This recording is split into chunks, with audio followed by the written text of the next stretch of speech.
जब ये कहा जाता था ये फूल पत्ती खा के कोई इलाज होता है, रेक्रोसिन, टेरामाइसिन, मेटासिन खाओ, आधुनिक बनो, नई नई मेडिसिन खाओ। आज 50 साल के अंदर हम आ गए go back to herbal medicine. तो भाई तब सही थी साइंस या अब सही है? हम तो तब भी वही थे, आज भी वही हैं, आप बदल गए हैं और इस बदलाव को अब हमें विश्व को स्वीकार करवाने की आवश्यकता है, बजाय इसके कि हम उनके हिसाब से अपनी व्याख्या करने का प्रयास करें। अब मैं एक अन्य उदाहरण आपके ध्यान में डालना चाहूंगा औषधियों के बारे में। तो जैसा हमारे कई सम्मानित वक्ताओं ने बताया, बहुत से उदाहरण उपलब्ध हैं, चरक से लेके और धन्वंतरी जी तक, परंतु जिसको सबसे बड़ी उपलब्धि माना जाता है वेस्ट की, सर्जरी का जितना डिटेल्ड आयुर्वेद में उपलब्ध है, सुश्रुत संहिता में 180 चैप्टर हैं, 1100 डिजीजेज हैं, 121 इंस्ट्रूमेंट्स हैं, 650 मेडिसिन हैं, जिनमें एनिमल, प्लांट और केमिकल सारे सोर्सेस से हैं, और 300 से ऊपर प्रोसीजर्स हैं। और इतना ही नहीं, शायद कुछ लोगों को सुनने में अटपटा लगे, परंतु हड़प्पा सिविलाइजेशन, जिसे आज हम सिंधु सारस्वत सभ्यता कहते हैं, उसके एक्सकवेशन में सर जॉन मार्शल ने, जो ब्रिटिश टाइम में आर्कियोलॉजिकल सर्वे ऑफ इंडिया के चीफ थे, उन्होंने अपनी बुक जिसमें उन्होंने तक्षशिला के एक्सकवेशन का जिक्र किया है, पेज नंबर 210 पे उन्होंने लिखा है कि surgical instruments of Harappa civilisation second millennium से अवेलेबल है। और आज भी पाकिस्तान के पंजाब प्रोविंस के म्यूजियम में आप जाइए तो 5वीं शताब्दी ईसा पूर्व के सर्जिकल इंस्ट्रूमेंट रखे हैं।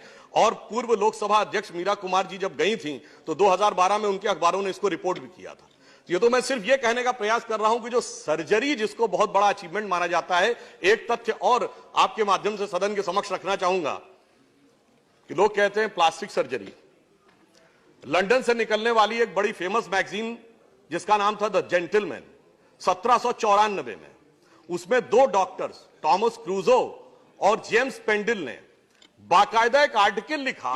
उसमें क्या लिखा कि भारत के पुणे में, यह लंदन में छपी हुई मैगजीन है, 1794, और वो लिख रहे हैं भारत के पुणे में 1793 में एक व्यक्ति की नाक कट गई थी और उस नाक को जोड़ने की प्रक्रिया उन्होंने देखी आयुर्वेदिक सिस्टम से, and that was successfully done. ये उन्होंने रिसर्च पेपर पब्लिश किया। और मजेदार बात यह है कि उन्होंने ये लिखा कि पुणे में जो नाक जोड़ने वाले थे वो कौन थे, कोई बहुत पढ़े लिखे एलिटिस्ट हाई क्लास के नहीं थे। उन्होंने लिखा वो कुम्हार जाति के व्यक्ति थे, जो आज की डेट में ओबीसी में आते हैं। तो यह दर्शाता है कि जिसे हम अपना एडवांस सोर्स ऑफ नॉलेज था, हम कहीं ना कहीं किसी ना किसी कारण से उसे पीछे छोड़ते चले गए। और सिर्फ यह भी एक कहना चाहूंगा, आयुर्वेद कोई सेपरेट सब्जेक्ट नहीं था जिसको वो मेडिसिन साइंस से रिलेट करते हैं। आयुर्वेद जैसे हमारे यहां जूलॉजी, बॉटनी, केमिस्ट्री एक सीक्वेंस है, फिजिक्स, केमिस्ट्री, मैथ एक सब्जेक्ट का ग्रुप है, वैसे ही 3 सब्जेक्टों के ग्रुप में से एक आयुर्वेद था जो बड़ा व्यवस्थित ब्रांच ऑफ नॉलेज था। वो था कृषि, पाकशास्त्र और आयुर्वेद। कृषि मीन्स हाउ टू ग्रो, पाकशास्त्र means how to cook, and Ayurveda means how to get the medicinal values. और उन सारी वैल्यूज को हम अच्छी तरीके से समझें, और यदि हम उन चीजों को समझ पाए तो आज एक और चीज में हमें बहुत लाभ मिलेगी। इस स्ट्रक्चर मैकेनिज्म सरकार लाई है। आज इंटेलेक्चुअल प्रॉपर्टी को लेकर बहुत सारे विवाद हैं। यदि आयुर्वेद के ग्रंथ हमारे प्रभावी स्थिति में थे, उन्होंने हमें नीम के पेटेंट से, हल्दी के पेटेंट से, तुलसी के पेटेंट में मदद की, मगर आज तक भारत सिर्फ प्रतिक्रियात्मक रहा कि जब दूसरे ने पेटेंट कराया तब हम जाकर खड़े हुए, नहीं जी ये तो हमारा है। यदि हम यह प्रभावी मैकेनिज्म जो सरकार ने बनाया है, इसके द्वारा हम अब प्रोएक्टिव होकर कह सकते हैं कि ये सारे पेटेंट्स हमारे हैं, तो ट्रेड रिलेटेड इंटेलेक्चुअल प्रॉपर्टी में भी आप समझ लीजिए इसका एक बहुत अच्छा लाभ हमें फ्यूचर में मिलने वाला है। और उसके साथ ये हो रहा है। और अंत में मैं ये कहना चाहूंगा कि बहुत सी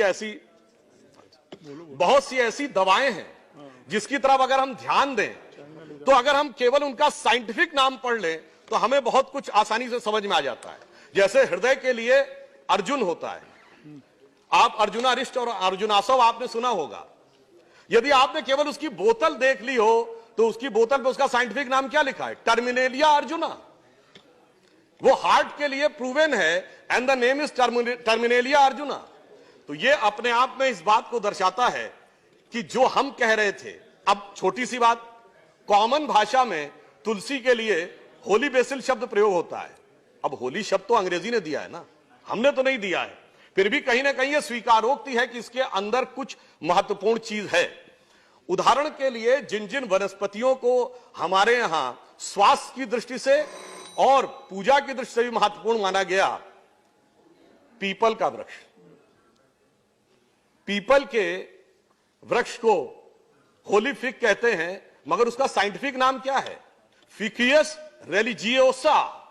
रिलीजन है साहब उसमें, वो बता रहा है फिकियस रिलीजियोसा, यानी वो मान रहे हैं कि ये धार्मिक दृष्टि से पवित्र माने जाने वाला ये जो पौधा है, ये जो पेड़ है, इसके अंदर बहुत सारे मेडिसिनल गुण हैं।